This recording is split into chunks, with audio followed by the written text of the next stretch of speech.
주님, 새로운 하루를 주셔서 감사를 드립니다. 삶의 답답함 속에서도 살아갈 수 있는 것은 우리의 숨통을 트이게 하여 주시는 주님의 은혜 때문입니다. 어두움 한복판에서도 절망하지 않을 수 있는 것은 우리를 비춰주시는 하나님의 빛 때문입니다. 갈 바를 알지 못해 헤매일 때도 그저 낙심하지 않는 것은 거기 계시며 말씀하시는 주님 때문입니다. 나의 끝이라 생각이 들었을 때에도 주저앉지 않는 것은 다시 시작하게 해주시는 성령의 붙드심 때문입니다. 이 새벽에 천부여 의지 없어서 손들고 나아갑니다. 주저앉은 우리를 일으켜 세워 주옵소서. 우리의 텅 빈 영혼을 하나님의 은혜로 가득 채워 주옵소서.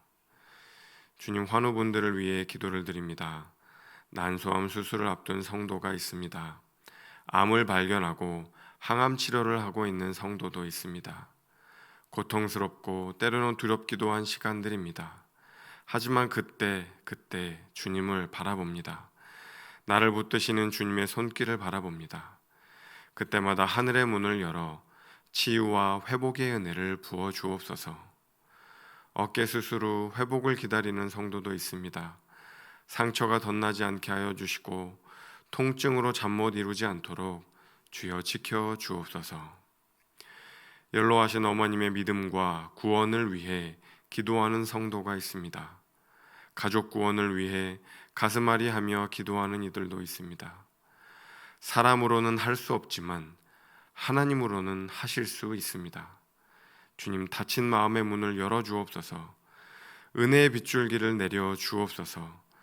그래서 나를 안아주신 그 따스한 주님의 손길로 우리 가족들을 안아주시고 구원의 은총을 허락하여 주옵소서. 주님, 케냐 단기 선교를 준비 중에 있습니다.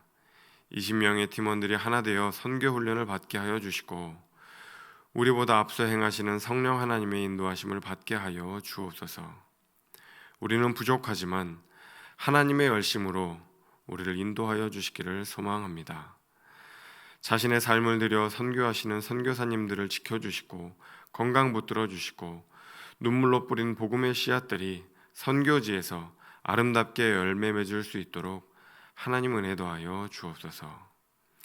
이제 주님의 말씀 앞으로 나아가기를 원하오니 주님 말씀하여 주시고 우리 마음판 가운데 그 말씀 한 줄을 새겨 하루를 살아갈 수 있도록 은혜 내려 주옵소서. 감사드리며 예수님의 이름으로 기도드립니다. 아멘. 오늘 하나님께서 우리에게 주시는 말씀은 빌립보서 3장 12절에서 21절까지의 말씀입니다. 빌립보서 3장 12절에서 21절인데요. 제가 한 절, 여러분이 한 절 읽고 마지막 21절은 합독하도록 하겠습니다. 내가 이미 얻었다 함도 아니요 온전히 이루었다 함도 아니라 오직 내가 그리스도 예수께 잡힌 바 된 그것을 잡으려고 달려가노라. 형제들아, 나는 아직 내가 잡은 줄로 여기지 아니하고 오직 한 일, 즉 뒤에 있는 것은 잊어버리고 앞에 있는 것을 잡으려고 표대를 향하여 그리스도 예수 안에서 하나님이 위에서 부르신 부름의 상을 위하여 달려가노라. 그러므로 누구든지 우리 온전히 이룬 자들은 이렇게 생각할지니 만일 어떤 일에 너희가 달리 생각하면 하나님이 이것도 너희에게 나타내시리라. 오직 우리가 어디까지 이르렀든지 그대로 행할 것이라. 형제들아, 너희는 함께 나를 본받으라. 그리고 너희가 우리를 본받은 것처럼 그와 같이 행하는 자들을 눈여겨보라. 내가 여러 번 너희에게 말하였거니와 이제도 눈물을 흘리며 말하노니 여러 사람들이 그리스도의 십자가의 원수로 행하느니라. 그들의 마침은 멸망이요 그들의 신은 배요 그 영광은 그들의 부끄러움에 있고 땅의 일을 생각하는 자라. 그러나 우리의 시민권은 하늘에 있는지라 거기로부터 구원하는 자 곧 주 예수 그리스도를 기다리노니 그는 만물을 자기에게 복종하게 하실 수 있는 자의 역사로 우리의 낮은 몸을 자기 영광의 몸의 형체와 같이 변하게 하시리라. 아멘. 아멘. 여러분 간밤에 평안히 주무셨는지 모르겠습니다. 또 오늘 하나님의 깊은 은혜가 오늘 예배의 자리 또 삶의 자리 가운데 임하기를 간절히 소망합니다. 오늘은 이제 빌립보서 3장 뒷부분인데요. 어제 우리가 이제 앞부분을 살펴보았는데 어제 어떤 내용들을 살펴보았는지 여러분 기억을 다 나시죠? 어제 바울이 이제 자신의 이야기를 하면서 자기는 의롭다, 자기의 의로움은 어디서 왔는가라고 이야기를 하면서 자신의 의로움은 어디서 왔다고 이야기를 하냐면 믿음으로 하나님께로부터 난 의다라고 이야기를 했습니다. 그러니까 믿음으로 하나님께로부터 자기의 의로움이 왔다라고 이야기를 하고 있습니다. 그래서 어제 말씀 가운데 그 믿음에서 왔다고 했는데 그 믿음이 우리가 누구의 믿음이라고 생각하면 좋다라고 이야기를 했었죠. 물론 나의 믿음이지만 그 나의 믿음은 어디서부터 온 것이냐면 예수 그리스도의 신실함으로부터 온 것이다 라는 이야기를 했습니다. 그러니까 그 믿음, 헬라어로는 피스티스라고 하는데 그것은 그리스도의 신실함이다 라고 이야기를 했습니다. 우리의 믿음을 이끄시는 건 그리스도의 신실함, 예수 그리스도의 십자가와 부활이다, 그렇게 이제 이야기를 했죠.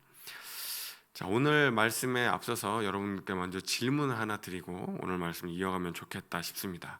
여러분 모두 예수 그리스도를 믿으시지요? 그렇죠? 그러면 예수 그리스도를 믿는 여러분은 이미 구원을 받았다고 생각하시나요? 아니면 아직 구원을 못 받았다고 생각을 하시나요? 구원을 받았다 라고 대부분 생각을 하실 것이고, 혹시 또 온라인으로 보신 여러분들 중에도 아직 저는 구원 못 받은 것 같은데요 라고 이야기하시는 분이 있으실런지 모르겠네요. 받았다고 하자니 내가 그리스도인으로서 잘 살아가고 있는 것 같지는 않은데 라는 죄책감이 드시는 분이 있을 수도 있고, 또 잘 모르겠다, 아직 구원 못 받은 것 같다 라고 하자니 하나님께서 내게 은혜를 주셨는데 그 은혜를 소홀히 여기는 것 같아서 잘 모르겠다, 못 받았다 이렇게 이야기하기도 좀 멋쩍고, 그런 이제 양가 감정이 다 있으시지 않을까라는 생각이 듭니다. 여러분 바울도 마찬가지입니다. 어디서는 나는 이미 구원받았다 그렇게 이야기하고, 어디서는 아직 못 받은 것처럼, 아직 온전히 구원을 못 받은 것처럼 그렇게 이야기하기도 합니다. 미래에 뭔가 구원이 나에게 주어져야 할 것처럼 이야기하기도 한다는 거죠. 그래서 오늘 말씀 12절 말씀에서도 이렇게 이야기를 하는데 한번 같이 읽어보면 좋겠습니다. 12절, 내가 이미 얻었다 함도 아니요 온전히 이루었다 함도 아니라 오직 내가 그리스도 예수께 잡힌 바 된 그것을 잡으려고 달려가노라. 내가 이미 얻었다 함도 아니요 온전히 이루었다 함도 아니라. 여러분 이미 구원이 다 이루어진 것처럼 완성된 것처럼 이야기하나요? 아니면 아직 이루어야 할 것처럼, 아직 미래에 뭔가 이루어져야 할 일처럼 이야기를 하나요? 미래에 뭔가 이루어져야 할 일처럼 그렇게 이야기를 합니다. 여러분 이것이 바울의 이야기예요. 아직 내가 이루지 못한 것처럼, 아직 내가 얻어야 할 것처럼 그렇게 이야기를 하는 거죠. 그러니까 바울은요, 구원에 관해서는 아직 나는 미완성입니다, 아직 저는 완성되지 않았어요, 그렇게 이야기를 하는 겁니다. 여러분 이제 간혹 그런 분들이 있습니다.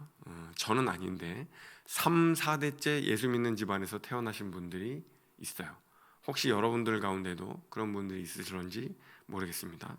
또 교회에서 직분도 받으시고 봉사도 많이 하셔서 교회에서는 이름만 대면 모르는 그런 사람이 없는 그런 가문, 그런 집안에서 이렇게 모태신앙으로 출발하신 분들이 있죠. 너무 귀하고 감사한 일인데요. 바울은요, 그런 우리의 혈통, 그런 우리의 직분, 어떻게 보면 그런 육체적인 것들, 이런 것들은 바울은 신뢰하지 말라고 오늘 3장에서는 계속해서 이제 그런 이야기를 하고 있는 겁니다. 그런 것들이 너무나 귀하고 감사한 하나님의 선물이지만 자칫 잘못하면 그것은 우리의 육체를 신앙하는 불신앙이 될 수도 있다라고 바울은 이야기를 하는 거죠. 그러니까 우리가 신앙생활을 할 때 과거에 우리에게 주어진 것, 과거에 우리가 이룬 업적 같은 것들, 혈통 같은 것들, 이런 것들을 바라보지 말고 오직 앞에 있는 것, 그것을 바라보며 신앙생활 하라고 이야기를 하는 거죠. 그러니까 미래는 아직 이루어지지 다가오지 않은 것들이잖아요. 그러니까 아직 우리의 구원이 온전히 이루어지지 않은 것처럼 그렇게 간절함과 겸손함으로 하나님의 부름의 상을 바라보며 달려가라고 이야기를 하고 있는 거죠.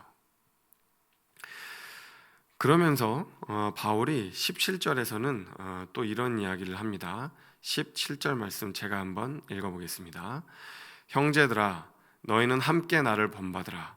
그리고 너희가 우리를 본받은 것처럼 그와 같이 행하는 자들을 눈여겨보라. 바울은요 자기 자신을 본받으라고 이야기를 합니다. 나를 본받으라, 나를 본받으라. 여러분 누군가를 향해서 나를 본받으라고 이야기해 본 적 있으십니까? 저는 한 번도 없습니다. 그런 이야기를 차마 어떻게 해요? 나를 본받으라 이런 이야기 하는 게 쉽지 않죠. 바울이 굉장히 교만해서 그런 이야기를 하는 걸까요? 얼마나 교만했으면 자기를 본받으라는 이야기를 할 수가 있나 그랬을까요? 여러분 그렇지는 않겠죠. 바울도 부족함이 있고요, 연약함이 있고 바울 자신도 그것을 알고 있습니다. 근데 바울은 한 가지 달랐던 게 뭐냐면요, 그만큼 자기를 본받으라고 이야기를 할 수 있을 만큼 예수 그리스도께 자신의 인생을 걸었어요. 자기 안에 있는 예수 그리스도를 본받으라고 이야기할 수 있을 만큼 송두리째 자기의 삶을 예수 그리스도께 걸었습니다.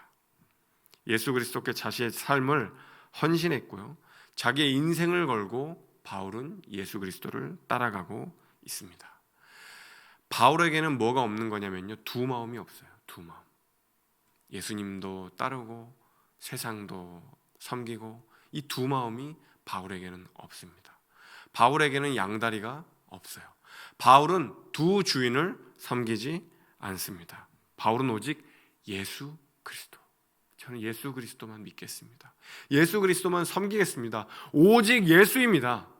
바울에게는 두 주인, 두 마음, 양다리가 없는 겁니다. 그거를 본받으라고 바울은 얘기를 하는 거죠. 자기의 윤리적인 모든 삶을 다 본받으라고 이야기하는 게 아닙니다. 제가 청년 시절에요, 이제 청년부 선배들이 저에게 책을 하나를 추천해 줬어요. 완전히 그때 초신자였거든요. 근데 그 책 제목이 뭐였냐면 토마스 아 캠피스라는 분의 15세기 중세 때 이제 크리스천이에요. 근데 그분의 토마스 아 캠피스라는 분의 그리스도를 본받아, 그리스도를 본받아라는 책입니다. 기독교 고전 100권을 꼽으라 그러면 그중 10위권 안에 들어갈 그런 책이에요. 없으신 분은 오늘 꼭 사셔서 읽어보시면 좋겠다는 생각이 듭니다. 저는 이제 예찬사에서 나온 책으로 읽었는데 그거는 이제 영문판을 중역하는 거예요. 근데 지금은 이제 라틴어 직역본도 이제 나와서 이제 그 라틴어 직역본으로 사서 읽으실 분들은 읽으시는 게 좋겠다 싶습니다. 청년 때 그거를 매일같이 들고 다니면서 읽었어요. 막 밑줄 긋고 형광펜 치고 메모하고 필기하고 정말 이제 열심히 읽었는데 그렇게 재밌어서 읽은 건 아니었고요. 어떻게 보면 사실 조금 지루하기도 해요. 재미가 없게 느껴질 수도 있습니다. 저는 왜냐하면 그때 당시에 초신자였기 때문에 그랬던 것 같아요. 근데 이게요, 이제 그 카톨릭 성도들도 있고 개신교 성도들한테도 인기가 많은 아주 그런 골고루 그런 이제 기독교의 경건서적이라고 이제 할 수 있는 그런 책입니다. 이 책의 요지는 뭐냐면요, 신앙생활의 핵심이라고 하는 거는 그리스도를 본받는 겁니다. 그리스도를 모방하는 겁니다. 그리스도를 닮아가는 겁니다. 어떻게 하면 그런 그리스도를 닮아갈 수 있을까요? 그런 내용들을 책으로 이제 쓴 거예요. 그러니까 그리스도를 본받는 것과 관련해서는 이 책을 따라갈 책이 없다는 거죠. 이 책에 이제 모든 내용들을 다 소개할 수는 없고요. 이런 내용이 있어요.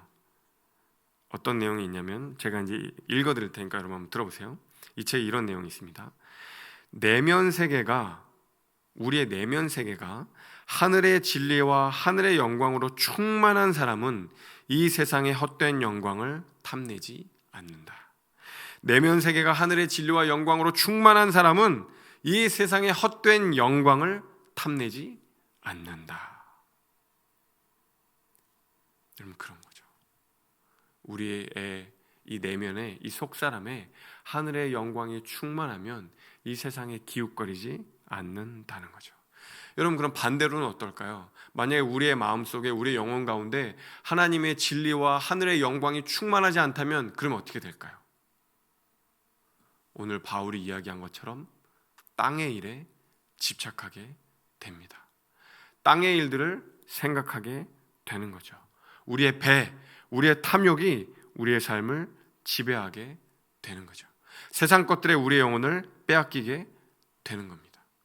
여러분, 그렇게 땅의 일들을 생각하고 탐욕이 우리의 삶을 지배하고 세상 것들에 우리의 영혼을 빼앗기게 되는 삶을 쭉 살다가 그 마침, 그 결론, 그 마지막에는 뭐가 있을까요? 바울은 이야기합니다. 그 끝에는 심판이요 멸망이 있을 겁니다. 그 끝에는 영광이 아니라 부끄러움이 있을 겁니다. 수치가 있을 겁니다. 그러니 여러분, 그 길로 걸어가지 마십시오. 거기로부터 돌이키십시오. 오늘 말씀에 바울은 제가 전에도 여러분에게 여러 번 권고했지 않습니까? 이제도 다시 한번 뭐라 그래요? 바울이 눈물로 부탁합니다. 부탁합니다. 여러분, 그 세상의 길로 걸어가지 마십시오. 그 끝은 멸망입니다. 패망입니다. 그러니 그 길로 걸어가지 마십시오. 땅의 일들을 생각하지 마십시오. 십자가의 원수로 살아가지 마십시오. 그렇게 바울은 이야기하면서 안타까워하고 있는 거죠. 그러면서 바울이 20절, 21절, 오늘의 이제 마지막 구절인데요. 20절, 21절에 이렇게 이야기를 합니다. 그러나 우리의 시민권은 하늘에 있는지라 거기로부터 구원하는 자 곧 주 예수 그리스도를 기다리노니 그는 만물을 자기에게 복종하게 하실 수 있는 자의 역사로 우리의 낮은 몸을, 우리의 비천한 몸을 자기의 영광의 몸의 형체와 같이 변하게 하시리라. 여러분, 우리의 삶이 왜 무너질까요? 그리스도인들의 삶이 왜 무너질까요? 기다림이 없기 때문입니다. 기다림. 예수 그리스도를 기다림이 없고, 하늘을 기다림이 없고, 영원한 삶에 대한 기다림이 없기 때문에 우리의 삶이 무너지기도 하는 것이죠. 아까 토마스 아켄피스 그리스도를 본받아 그 책에서 이야기했던 것처럼 여러분, 우리의 마음은 중립이 아닙니다. 진공 상태가 아닙니다. 하늘의 영광이 들어오거나 아니면 땅에 무가치한 것들이, 세상적인 것들이 들어오거나 둘 중에 하나입니다. 땅의 일들에 매여서 우리의 삶에 하늘이 사라지면 우리가 쉽게 절망하고 우리의 인생을 포기하게 되는 그런 안타까운 일들이 발생하게 되는 것이죠. 영원히 사라지면 이 땅의 삶도, 이 땅의 세계도 무너집니다. 사랑하는 성도 여러분, 오늘 하루를 살아가실 때 하나님, 제 마음 가운데 영원을 초대하기를 원합니다. 제 마음 가운데 그 하늘의 부르심을 생각할 수 있기를 원합니다. 주님 도와주십시오. 이 믿음의 경주를 마친 이후에 주님께서 마지막 그 믿음의 경주 끝에서 결승선에서 주실 그 주님의 상을 생각하며 오늘 하루를 살아갈 수 있도록, 오늘 하늘을 생각하며 영광을 생각하며 그 영광의 면류관을 생각하며 살아갈 수 있도록 주님 도와주십시오. 그렇게 하나님의 은혜를 간구하며 살아가실 수 있는 우리 존귀한 성도님들 되실 수 있기를 간절히 소망합니다. 기도하겠습니다. 참 좋으신 주님, 답답하고 부박한 현실을 살아갈 수 있는 유일한 힘은 하늘을 생각하는 것임을 날마다 기억하게 하여 주십시오. 그 하늘을 묵상하며 그 하늘을 생각하며 오늘 이 땅의 현실을 돌파해낼 수 있는 힘을 주님께서 허락하여 주실 수 있기를 간절히 소망합니다. 주님, 다른 누구도 아닌 그리스도를 본받을 수 있기를 간절히 소망하오니 오늘 그 주님을 바라보며 일상의 삶을, 승리하는 삶을 살아갈 수 있도록 하나님 아버지 은혜 내려 주옵소서. 감사드리며 예수 그리스도 이름으로 간절히 기도드립니다. 아멘. 이제 각자의 기도 제목을 들고 주님 앞으로 나아가겠습니다.